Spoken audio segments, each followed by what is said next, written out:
Əkob əbob mövzusuna aid belə bir sual verilmişdir. Sualda deyilir ki, A bölü B nisbəti 3 bölü 5-ə bərabər olarsa, verilən bu bərabərliyə görə A plus B cəmini tapın.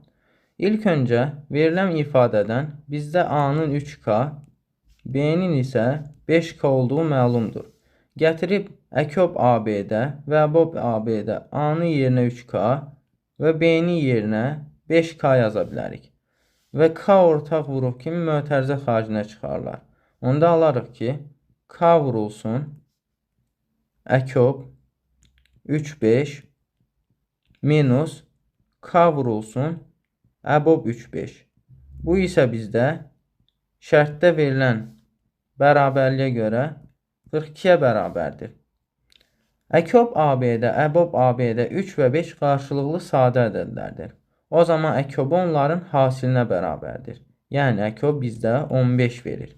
15-i K-ya vursaq 15K minus əbob 1-ə bərabərdir. 1-i K-ya vursaq K verir və bu bizdə 42-yə bərabərdir. O zaman 14K bərabərdir 42 və K-nı 3 tapmış olarıq. Bizdən isə A plus B cəmi tələb olunur. A plus B cəmi isə 3K plus 5K, yəni 8K-ya bərabərdir. Gətirib K-ya 3 yazsaq, 8 vuraq 3, yəni 24 tapmış olarıq D variantı.